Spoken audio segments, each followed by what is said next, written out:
Health of people now. Forward we must move onward.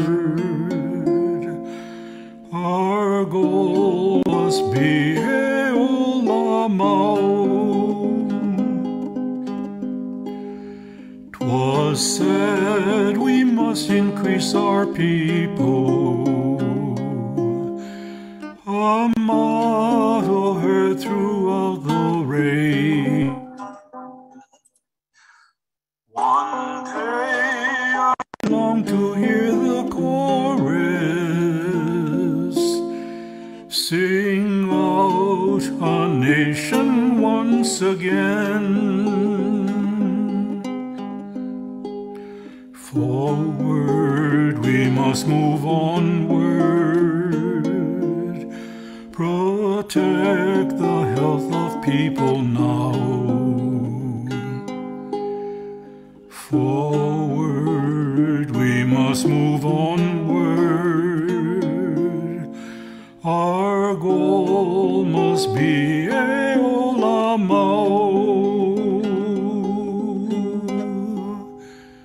Imua kakohomua malama ola enei imua kakohomua ke kumu kako ola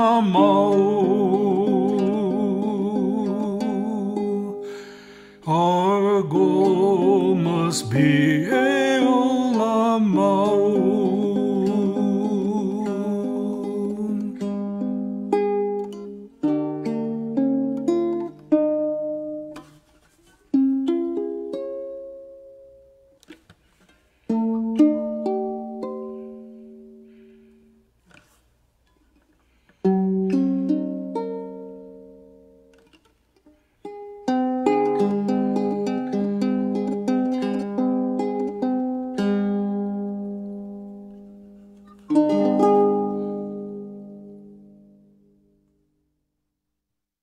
Aloha mai kako, and welcome to the 2022 version of Thursday nights at Hale Kaʻohinani.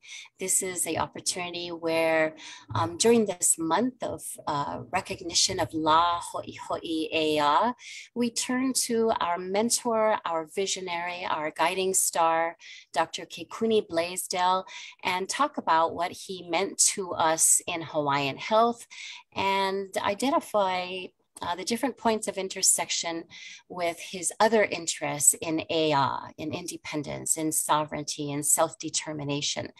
And tonight we have three great guests, old school guests from the Hawaiian health movement that I will be introducing you to shortly. But for now, my name is Kim Ku'ule Bernie. I'm with Papa Ola Lokahi, the Native Hawaiian Health Board, and we are charged with raising the health status of Native Hawaiians and our families. We have lots of programming in our websites at papaolalokahi.org.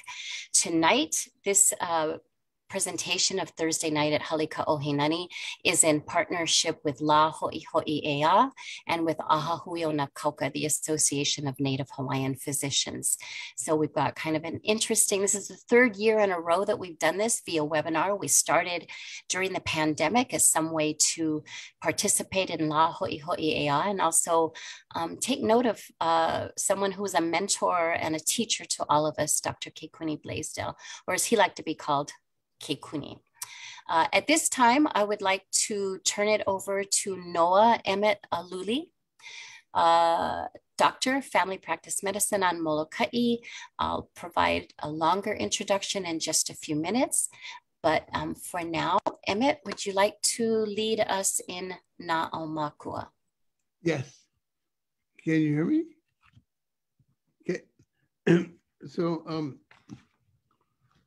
let's begin. Na'aumakua, mai kalahiki a kalakau, everybody. Mai kaho'okui a kahalavai, Can everybody hear me? Na amakua ia kahina akua, ia kahina alo, ia kaʻakau i ka lani, o kiha i ka lani, uwe i ka lani, nunulu i ka lani, ka holo i ka lani. Ia na pula pula a o kou o na o iwi o Hawaii, e malama o kou i a mako, e ulu ka lani, e ulu ka honua, e ulu ka pai aina o Hawaii, e ho mai ka ike, e ho mai ka ikaika, e ho mai ka iakamai, e ho mai ka mapopopona, e ho mai ka ike papalua, e ho mai ka mana. E ho mai ka mana. Mahalo, Emmett. Dr. Noah Emmett Aluli is the medical executive director of the Molokai General Hospital. He's had a family medical practice at Molokai Family Health Center since 1976. Emmett founded Na Pu'uwai, a private nonprofit, charitable, and educational corporation dedicated to the betterment of health conditions of Native Hawaiians, and is the founder and past president of Na Pu'uwai Native Hawaiian Healthcare System that serves the islands of Molokai and Lanai. He's also a founding board member and sitting president of Ahahui o na Kauka, the Association of Native Hawaiian Physicians. Emmett's also an assistant medical professor at the University of Hawaii John A. Burns School of Medicine, chairperson of the Kaho'olawe Island Reserve Commission, founding member of the Protect Kaho'olawe Ohana. I almost said the Protect Kaho'olawe 9, that too, and Ohana, and co-founder of the Pele Defense Fund. He has a long and storied history in Hawaiian health research, provider of services, programs, and so much more that we'll talk about tonight. That's Dr. Aluli. Also tonight, we have with us Hardy Spoor, my former boss, retired executive director of Ola Lokahi, where he was for more than 20 years. Hardy previously held leadership positions at Alulike, the Kaho'olawe Island Conveyance Commission, that's the predecessor of the Reserve Commission, and truly one of the most humble leaders that I've ever known, that I've ever worked for. He is an author publishing on passion projects, Scots in Hawaii, something else that's dear to me, bagpipes, bagpipers, and a general historian of all things Hawaii history and culture, and an awesome community organizer. In his retirement, he's a docent at Iolani Palace, and he's still paddling around the world. And if you're in England in a few weeks, you'll find him there paddling upstream. Also joining us tonight is JoAnn Tsark, one of my mentors. I have known her since before I was at Ola Lokahi. She spent a lot of time working with the jurisdictions out in the U.S. Associated Pacific, which is where I got to know her. And then she joined Ola Lokahi. She was at the helm as co-director of Hale, the Native Hawaiian Cancer Network, for more than 16 years. And she continues to do amazing work nurturing and mentoring young Hawaiians and Pacific Islanders in research and really giving them the boost to become leaders in the local Hawaiian health movement. So all three of these folks are, like as Kekuni was, leaders in the Hawaiian health movement. And tonight, we're all going to share some memories about what Kekuni's work meant to us and the implications it has for the Lahui. So who wants to begin? Is that you, JoAnn? Sure, I'll start it off.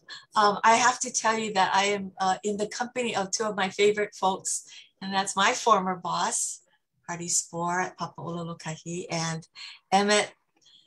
Gosh, Emmett, we've known each other for over 30 years, and we still like each other. Anyway, we have done so many different things together, but mostly have so much admiration and respect and have been beneficiaries of a most wonderful and generous man, and that was Kekuni. And so tonight we're going to just share some of our lessons learned and the joy of just being with and learning from Kekuni, from our different perspectives, myself in public health, Emmett in medicine and research, and Hardy as, you know, leaders in health. So I think Emmett went to the shelf to grab a book. I was gonna hand it to you next, Emmett. But I think Emmett knew Kekuni first. I am gonna be showing some slides. You know, anybody who knew Kekuni probably has 20 pictures that he took of you. We collectively probably have 1,000, right, Emmett and Artie? But just some pictures, and I'm gonna share my screen. And maybe Emmett, I'm gonna hand it over to you because I know he had such an impact in the work he did in both medicine and also in research. Let me share this. So that's what I would like to ask Lieutenant Governor, because you know you've been in public office for 18 years. So the first thing I want to kind of figure out is to Makuvalu, Kekuni, what does his name mean? What does Kekuni mean? Does anybody have any idea? Kekuni? Maybe Kim does. Kekuni, you know, powerful name, but I don't know, you know, the meaning of it.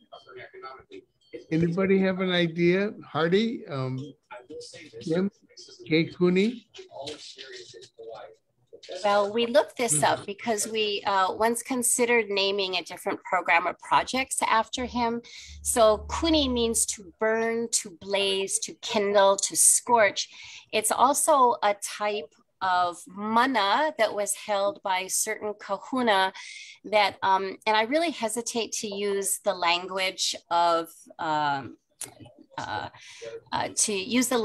non-Hawaiians to describe, but it was a very powerful kind of mana type of that specialized kahuna held that were able to make things happen. And non-Hawaiians called that black magic.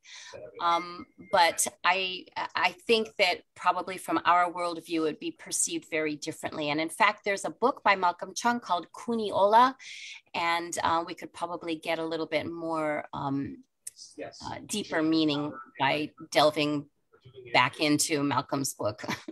Thank you, Kim. Kekuni. It's so important to kind of like set things into his legacy so that the next generations can figure out, you know, how solid our work has been in the past 20 years. But anyway, JoAnn, when was this picture taken before?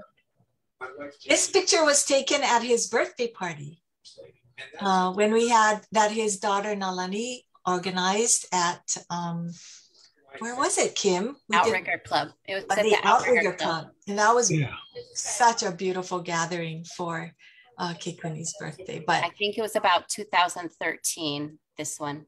Wow. Yeah. So Kekuni always pointed to me and honored me for what work we've done on Koolavi. So every time I see his thumbs up towards me, it's besides this picture, yeah? So I appreciate that picture.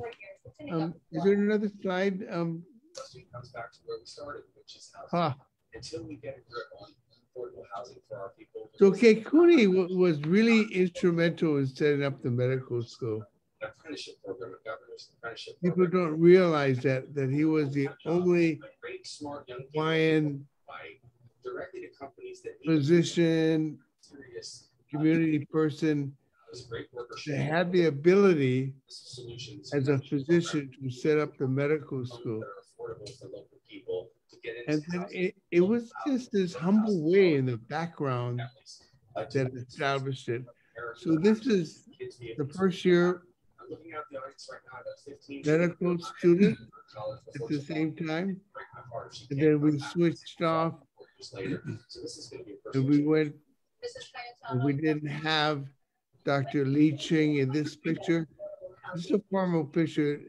We don't have Dr. Solomon Nalawai in this picture, but that's us guys. That's me, Dr. Solomon Nalawai, Dr.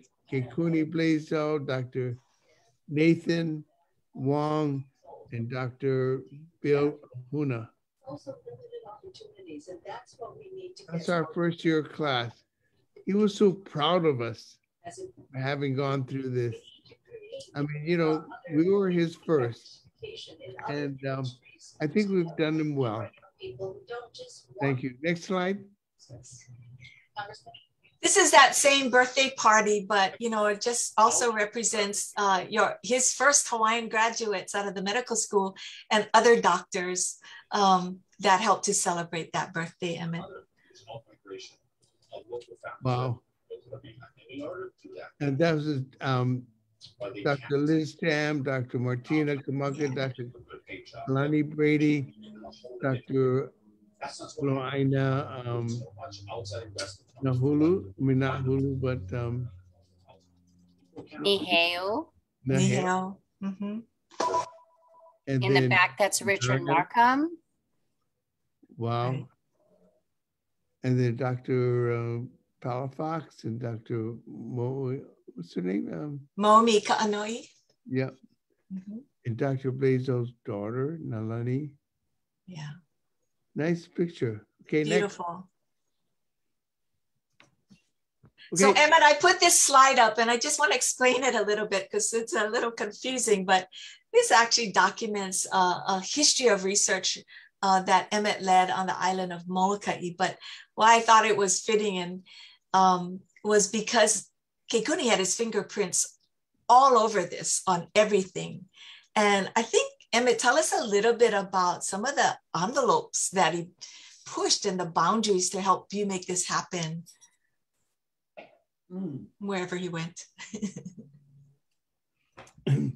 So we can talk about a little bit more, but in 1985, we started research on our heart study, Molokai heart study, cardiovascular risk factors in ethnic Hawaiians, was published in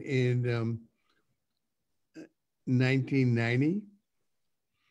And then we kind of like really were fortunate enough to kind of like start up a group that directed our research from this one.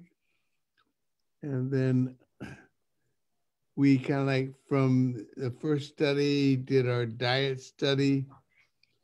And then we kind of worked on establishing the Native Hawaiian Healthcare Act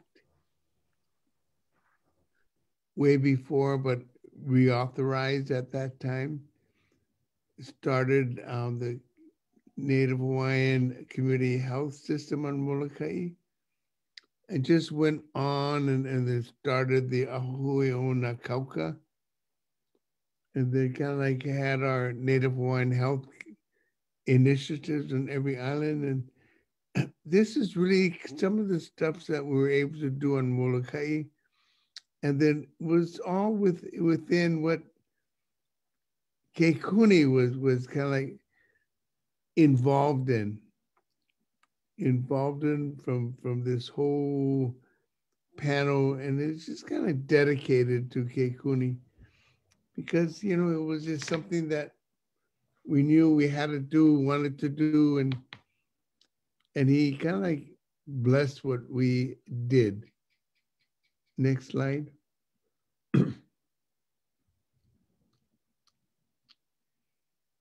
Well, the important thing as we did our cardiovascular risks studies that we decided, this was Kekuni's really, really big work, looking at our diet before and then after. So you see, you know, the so-called calories, 100%, And then from the different Makanani diet, prudent adopted diet, American island diet, what everything was involved, and that was major work. We had to, like with Claire Hughes, figure all this thing out so that we knew what the kupuna, what our ancestors were eating that kept them healthy. Next slide. I want to just share a real quick story because this was so, you know, I think what was so incredible, Emmett, sorry, they're rescuing somebody near my neighborhood. I think what was incredible is that Kim and I had the opportunity to look through Kekuni's files and help to, you know, distribute it. But this study was done with Oregon Health Sciences University and with you at on Molokai, Emmett. And, you know, I dabble in research at the university, but often we just get a boilerplate that we sign on to, and there's a protocol that we have to do.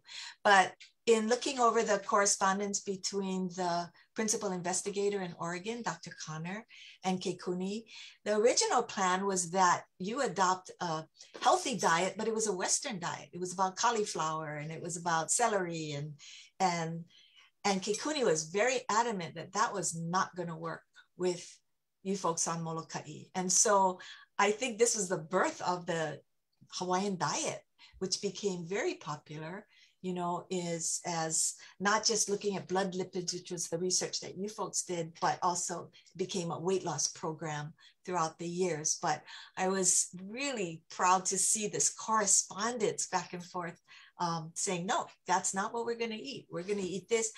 And as a health educator, I learned how exceptional our traditional diet was, which was a mystery to me and most people at the time. There's your team, Emmett. So this is us guys in the 80s that were involved as a community participatory research consortium that would started overseeing our work in research. Forget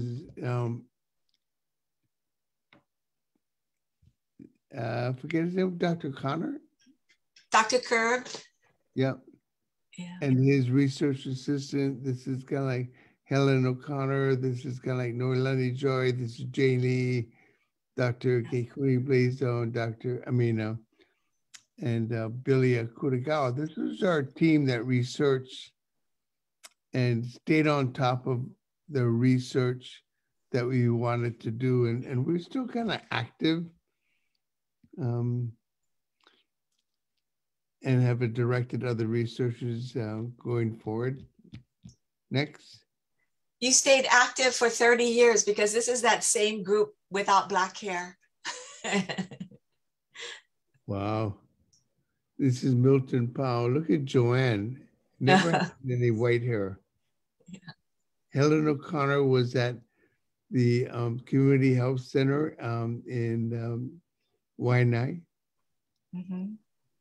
And the mother, I would say the mother of the Native Hawaiian healthcare system, Jane Lee, is still active. We had to bring her out of her retirement, but Kekuni, look at his smile. I know.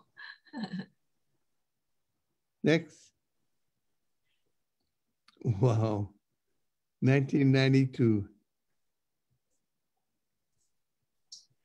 This is our Native Hawaiian healthcare systems opening of our office in Kualapu'u. Kekuni Blaisdell is the center of our work and inspiration. Thank you. Next. So I think this was one of your first official meetings of the Kaukahui. You had had discussions, you had had a formal sort of gathering at the conference, but this was one of your first meetings for your Native Hawaiian Physicians Association. Dr. Akina, Dr. Reyes, Dr. Kamaka, Dr. Mao, Dr. Chong, boy, don't, Dr. Kekuni. Yeah. Tom Au, or Clayton. I want to point out the white pocket. So for those of you who didn't know Kekuni personally, he always had an extra pocket that his beautiful wife, Irene, would sew on for him, because he always had one pocket for his notebook and he had the other pocket for his pens. And it was just lovely that he just always did that, because he was the keeper of our history and he was the keeper of our names. And he put all of that information to good work, for sure.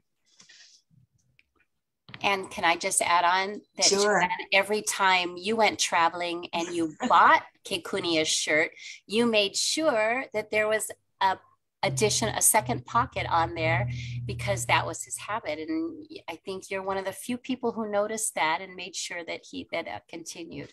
He said people would ask him where he got his shirts from. And the ones I bought in Bali, he said, my girlfriend got it for me. But it was a mistake. I was in a store and somebody said, I don't want that one. It has 2 pockets. And I said, I'll take 5. That was for Kekuni. Yeah.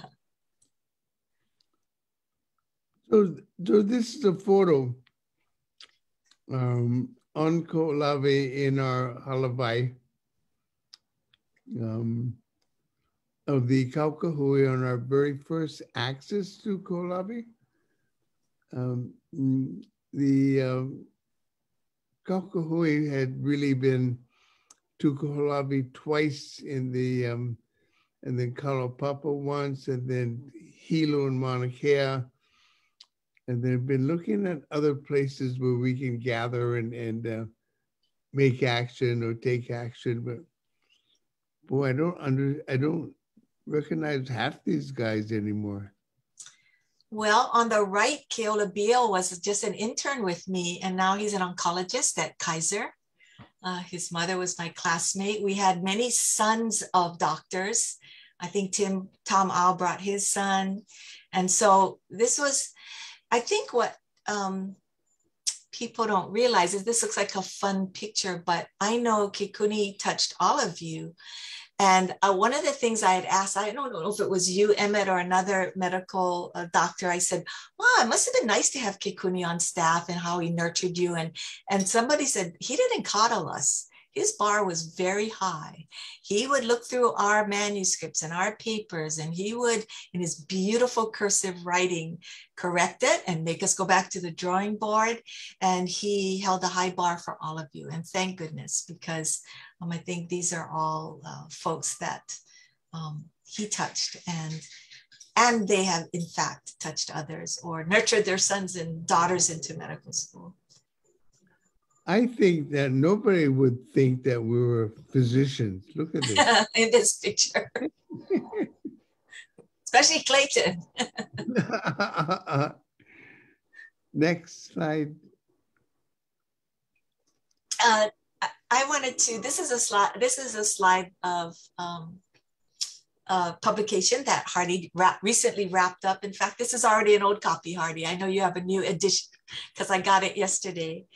But I wanted to ask Hardy to share about Kekuni's role in how he, I think, set the foundations and molds for what we did at Papa Ola Lokahi as well.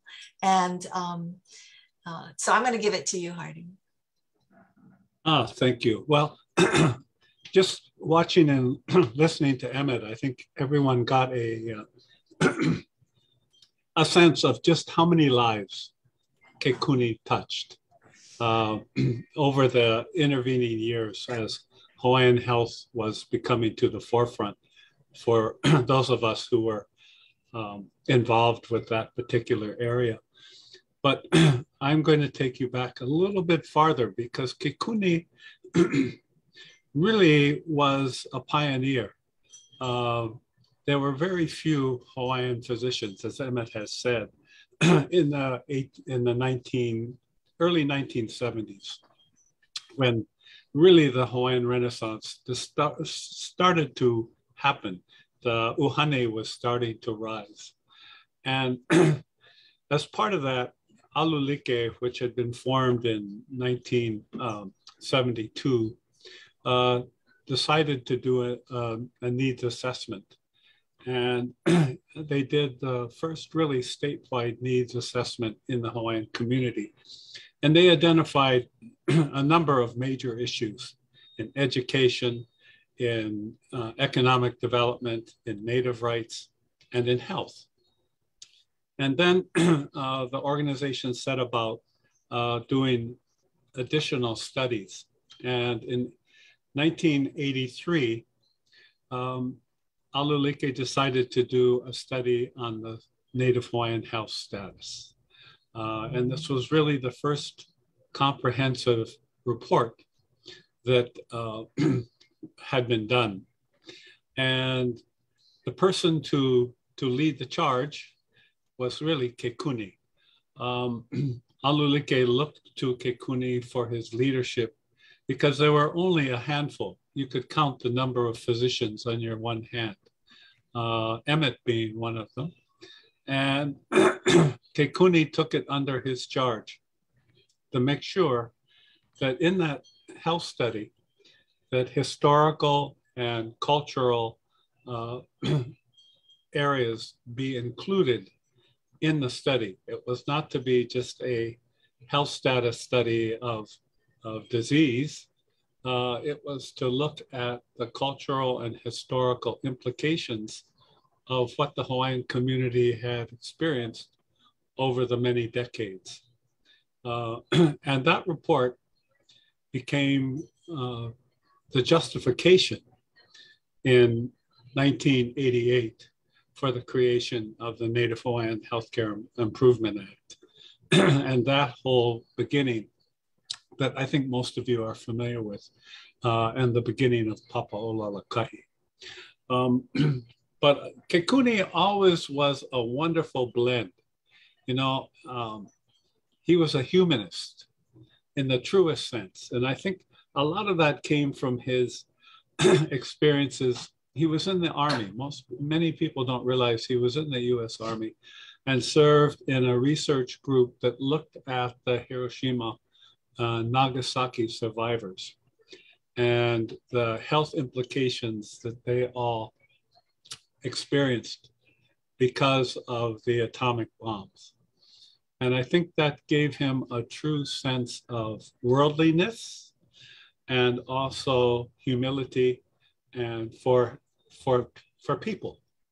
And if you look at some of his works, they always revolve around the human side of the individual and the implications of social rudiments, history. One of the first experiences I had with him was planning one of his programs where he decided that what he wanted to do was to look at the years of intrepidation that the Native Hawaiian community had experienced through a tribunal. And some of you will remember perhaps that early experience where Kekuni would bring in individuals from all over the world, judges, to come and listen to different Native Hawaiians coming in and sharing their experiences. The intent was to show just the impact of colonialism on the health and welfare of indigenous people, in this case, our Native Hawaiians. And that was a truly remarkable undertaking, which I think today still ranks as one of the first efforts to bring international recognition to the Native Hawaiian issues around colonialism. Later on, of course, there are many stories, and some have already been shared with Kekuni. If you ever went on an experience, an expedition with him, I was honored to have gone to Alaska with him. It was a remarkable undertaking. And Kekuni was, as he got older, in many ways, he got younger. He wanted to do things that the young folks did. And I think the wonderful happening this week of the signing of La Hoʻihoʻi is just one of those experiences that as Kekuni got older, he wanted to have more people and he himself participate in that recognition of Kaʻohe Keaʻuli back in that time. Should I say, what else, JoAnn, do you want me to cover? This is a publication. You can get it at Alulike. It should be online fairly soon. There is a new edition, as she said, where it's an effort to try to capture some of the major themes and issues and contributions of those who went before us and those who we were wonderfully able to experience to be working together during the 1970s to this last decade. Really for this generation to take a look at and not forget. You know, we had wonderful mentors. Kekuni in health. Actually, Emmett's uncle was Abe Cockett, provided as a wonderful mentor for those Native Hawaiian health researchers who went to school on the continent. You know, every time we talk today about the continent, that's thanks to Kekuni. He was the one that made that change. Every time we talk about Kanaka Maoli, that's Kekuni. Before that, we always talked about Native Hawaiians or part Hawaiians or that type of thing. Today, we talk about Kanaka Maoli. Every time, sadly, because of the virus, we no longer really honi, but every time we honi, and that'll come back maybe in the next year or two, that's Kekuni. So he has left us with a lot of his efforts to bring us into this world relating back to the legacy of our Kanaka Maoli traditions. Yes. Well, I want to mahalo Hardy because if you get a chance to get a hard copy of this, you'll know it's 500 pages long. And it's 500 pages of the policies that have driven and created Hawaiian health and the policies, Hawaiian healing. So, you know, Emmett and I were talking, Hardy, about what we wanted to cover here. And we talked about what's Kekuni's legacy. And this is such a great example of that, because one of the things Kekuni did was he understood his kuleana about documenting, about researching, about doing homework. And you do the same thing. And his bestie pal, Dr. Ben Young, is another one. And I'm so nervous because you and Ben and Kekuni, you've been the keepers of a lot of our history. And, you know, I have been a beneficiary of that, but I wish every young professional had that resource and has that resource. So do know that these are available. I know Kim has built a library at Papa Ola Lokahi with much of this work. I'm gonna, one of the things I was able to do, you know, I met Kekuni when Eola Mao, the study you referenced that Alulike did, had already been completed. And now they were mobilizing to pass the Native Hawaiian Healthcare Act. And I got dragged to the meetings at what was called the Mabel Spy Theater on the Queens campus. Now it's their offices and convention area. And it seemed like we met every week or twice a week. I spent many hours there. But I met Kekuni as someone who I was very pregnant with my first child. And when I met him, he came up and he just said, "Thank you for growing the lahui." And I was like, oh my gosh, who is this? he was so proud of me. And I thought, yes, yes. And so I thought he knew everything. He was so wise. And clearly he was the champion and leader for this group. You know, I never heard anyone talk about the Native Hawaiian health professionals and paraprofessionals. And he not only identified them and found them and took pictures of them, he gathered them. And I was so fortunate to be one. And much of our gatherings were at Mabel Smythe or at the different hearings that, you know, were pulled together for Senator Inouye or different efforts that you did, Hardy. But in going through his files, I came upon a letter that he wrote when he was in Japan. This was in 1959. He had just gone back to Japan. He was a hematologist, and so he went back to do some work there. And I wanted to read a part of it because it just told me that, you know, he was so good about leveling the playing field because everybody honey, but also how inquisitive and how much he questioned and how much he role modeled that for us. We didn't have to be embarrassed. We just had to ask. And so he's writing to Kilolani Mitchell, who was his teacher at Kamehameha Schools.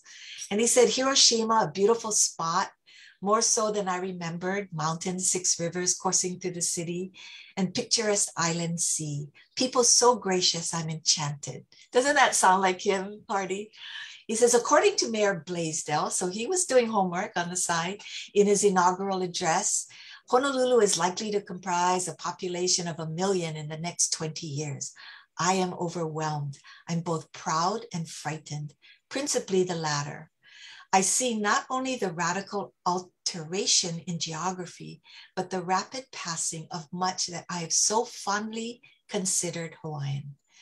He talked with Larry Fuchs, and so us old guys know who that is. He did studies and publications in Hawaii. At the time, Dr. Fuchs was a young assistant professor at Brandeis University, who was in the islands for a year with a $19,000 grant to study the influence of ethnicity on island politics. His extensive readings and studies so far tell a tragic story of rapid political deterioration of the Hawaiians. My cousin recommended Mellon's book, An Island Kingdom Passes, which is obviously heavily biased and passionately so, but an eloquent account of the demoralization of a noble people. These were his insights in 1959, or his observation. The next part of the letter I have in his handwriting, and any of you who have given something to Kekuni to edit, he always had this beautiful cursive and he would write back. But the letter continues and it says, I had long ago come to the decision that Hawaii had no serious problems calling for my attention. I see I was wrong, but it's not yet clear to me what I can do. I want first to learn more.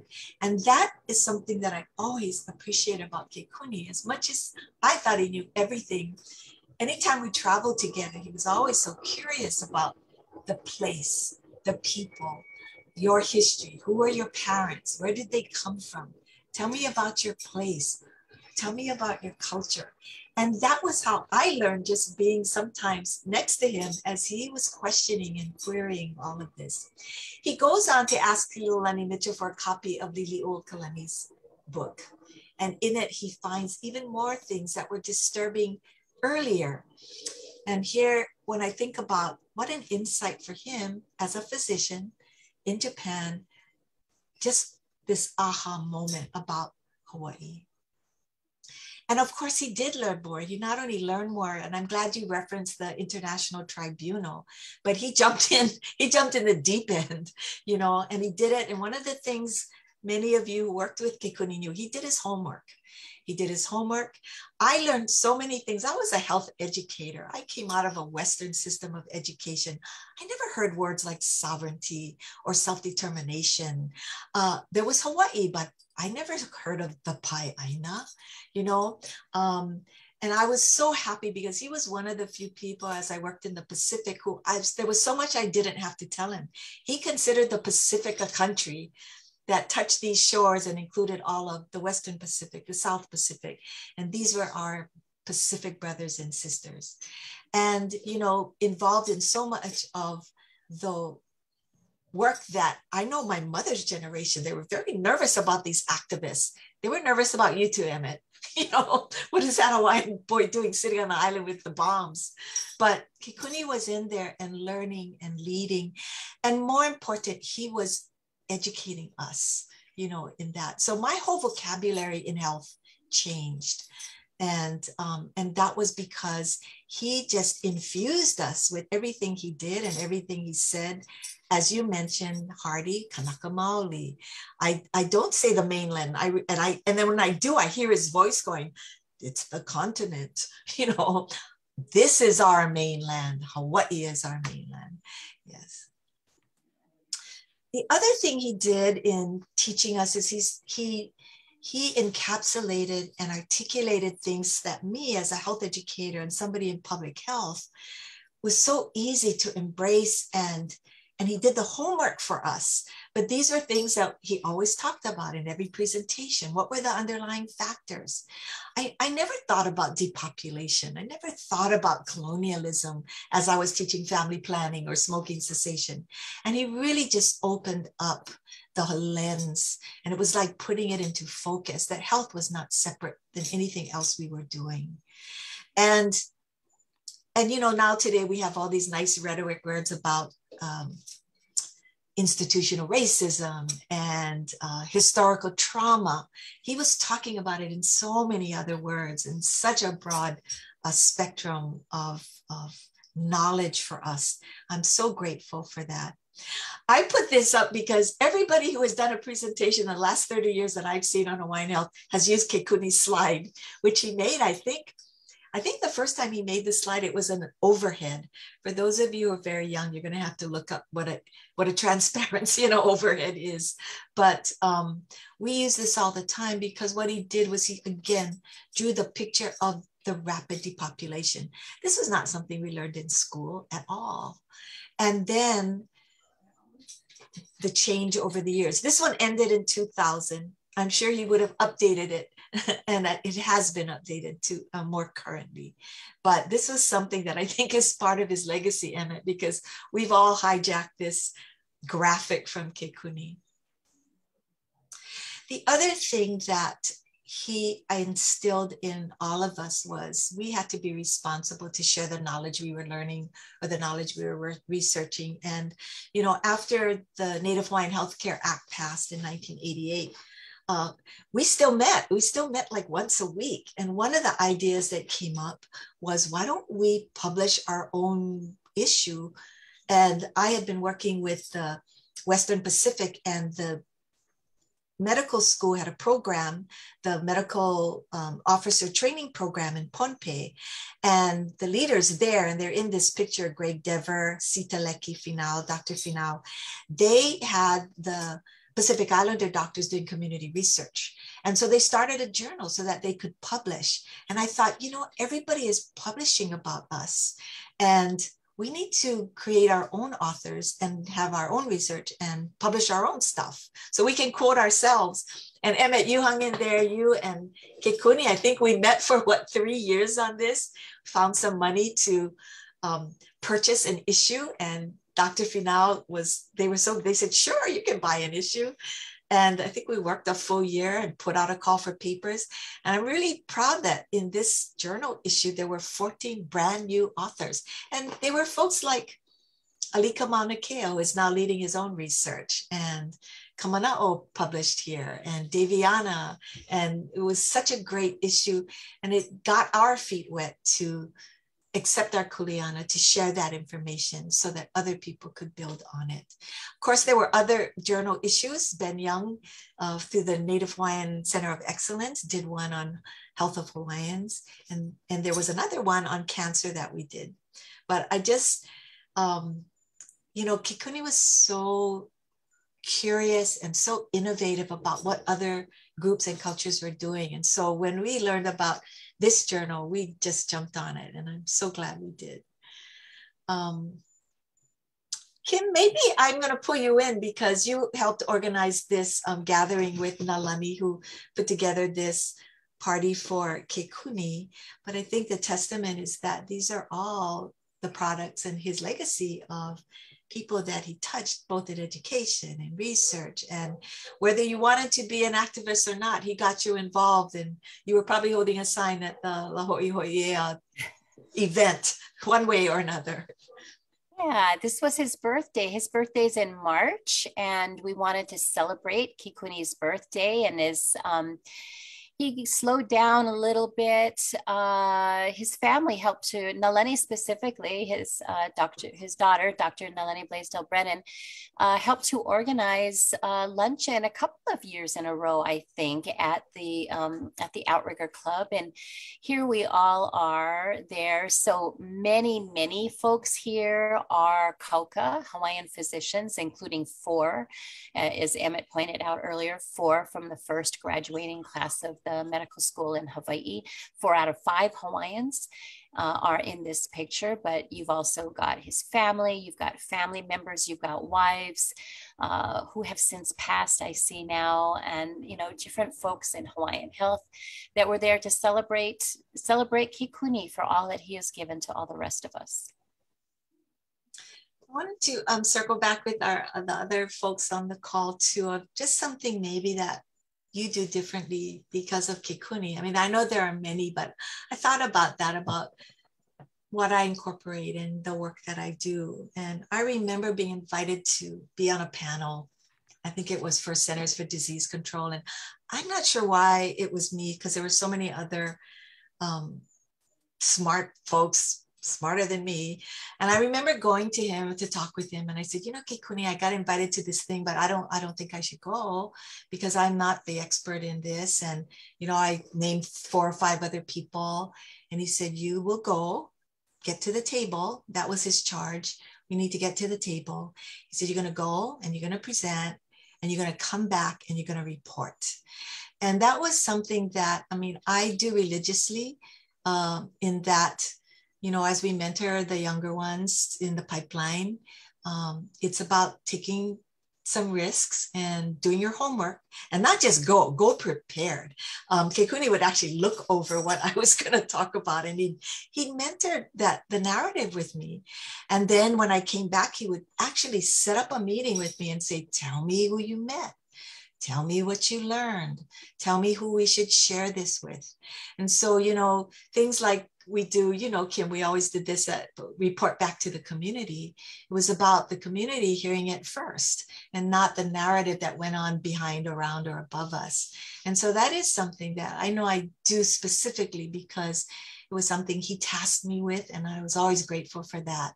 And probably did things I wouldn't have done, didn't feel confident to do by myself. Well, Emmett, you have any example of? Yeah, please. I'm sorry. First of all, Kekuni was so important to our Molokai cardiovascular studies, 40 years kind of like studies. And then I was missing him because we're going to take those studies another step to join the strong heart studies, the cardiovascular risk studies within the Native American tribes. And I just think about, how far we wanted to go with our studies on Molokai and to compare it to other tribal studies in heart disease. And I just really think about, how Kekuni would just really bless our efforts. And then want to get back and talk to you guys about that at a later time. So the other thing is, Kekuni was so important in the La'au Lapa'au organizing, and it was able to kind of like, he and his wife were able to kind of like help us with all that, who was doing Lapa'au and what they were doing and how they did it and how successful that was. If we had the time at that time to kind of like document everything, we would have really been able to kind of like do a lot of good stuff. But, Kekuni as a teacher, we never knew him really because he was more hospital based, and then he was more department oriented as the chair of the Department of Medicine. But he had some rules and I guess directive for us guys, and we always kind of like look at it as the 5 rules of medicine from Kekuni Blaisdell. 1, the patient comes first. 2, bring science to the bedside. 3, doctors mean teachers. 4, Hawaii is a special place. And 5, have fun. So that's the kind of thing we think about every day on what Kekuni is kind of leaving or it has done for us. But I really think that we need to kind of like document all his stuff and be able to kind of like establish a legacy, maybe a foundation, maybe a network, so that those things don't disappear over time. So thanks, JoAnn. Yeah, Hardy? I just want to second what Emmett just said. It would be nice to have a lasting legacy of some sort around which we could build and continue Kekuni's efforts and remembrances, so that this generation and the generations to come will always remember that name. You know, it's surprising how quickly us old folk fade into the darkness once we leave, and people forget us, you know, and that's fine, because that's sort of natural and normal. But it's also nice to have people who you can anchor onto, who you can develop legacies around, who will provide guidance in what they have done for generations to come. So I would certainly love to discuss further how perhaps Kekuni's legacies can be continued somehow. You know, Emmett mentioned it briefly too about traditional practices coming out of the Aoamau health study. Kekuni actually put together one of the organizations that attempted to bring together professional allopathic physicians with traditional practitioners in the Aoamau organization. And it continues to this day. Again, a lasting legacy of Kekuni's. He was one of those people who saw just the importance of the traditional and the Western, and how utilizing both can be a real attribute for the people. I guess that's what I just like to say. I will remember that smile always. He was one of those people who would appear. You would have a function and Kekuni would just appear. I don't know how we did it, quite frankly. As I've gotten old, I attend very few functions anymore. But he would always be there as a support, particularly for the next generation of Hawaiian practitioners and professionals. So, aloha Kekuni and mahalo. And you know, I know how privileged we are, Hardy, you and Emmett and myself, because we knew Kekuni on so many levels. I mean, he was the funniest guy, and he loved to sing, and he loved to eat. When we got and had a nice plate of Hawaiian food, nobody was happier than Kekuni. And he was so humble and simple. He didn't want anything fancy. I remember him saying, "What else do I need? I have everything I need." His legacy is in the people that he has touched. And I love your idea of making sure that those tools that he put in us, that we share with the other younger ones too. And I'm so grateful that we could do this. I'm sorry we aren't all in the same room. And thank you for even having Papa Ola Lokahi, where Kekuni would come up the stairs with his 400 pictures, and he'd label all of them and make sure we got a copy of the last event that we were in. Emmett, you want to say something? Yeah. So moving forward, the health and wellness that Kekuni has been such central in our work as physicians, as moving forward, and I know Kekuni was looking and how to solidify all this work. And then, you know, I look at all his Hoʻihoʻi kind of like work. And then I know for sure that he must have been thinking, although we never had that conversation, although that's what I believe, that the only way to improve upon our health and wellness is for us guys, us Kaukahoi and whoever else are involved in health, in his memory, and we gotta do it ourselves, because you know, I think we can do it better than collectively. We can do it better than piecemeal that's happening with this state and the different health organizations. Or we got to figure out a way to kind of really deliver healthcare that is effective and meaningful and has long-term impact for the next generations to come.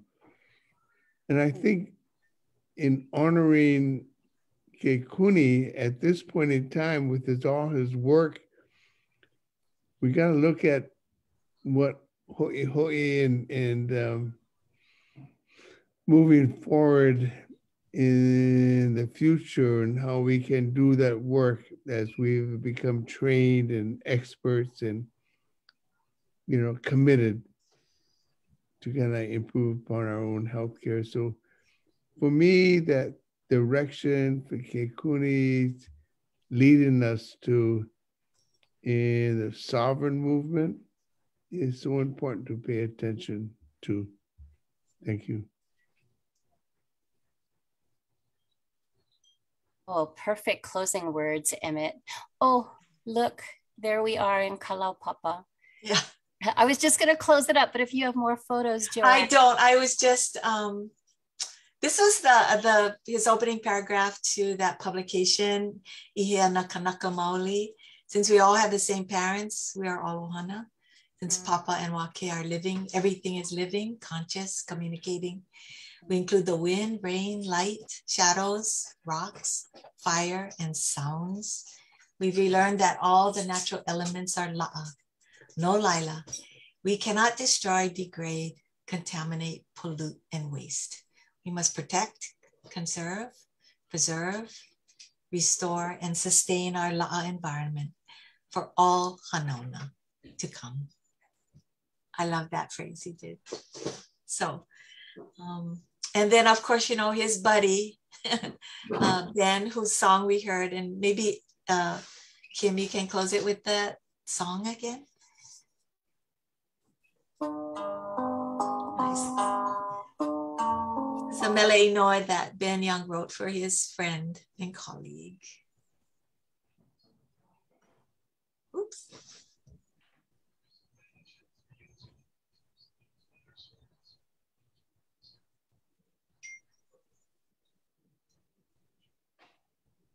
Okay.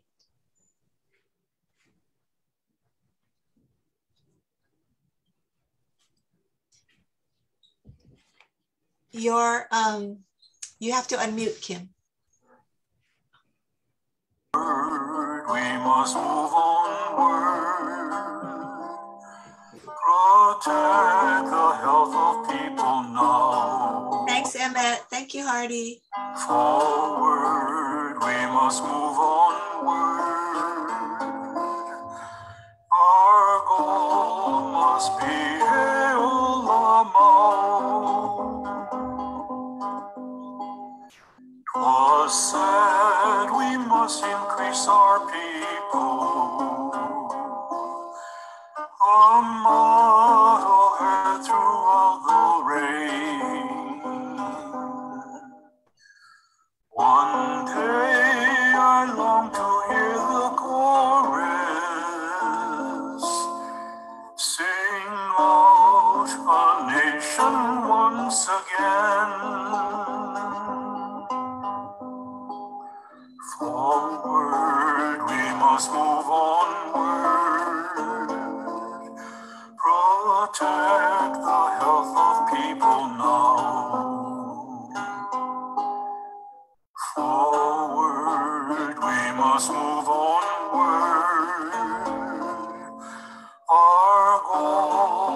must be Eola Mau. Imua, Kakohomua, Mala Maula Ene. Imua, Kakohomua, Kekumu Kako Eola Mau. Our goal must be Eola Mau.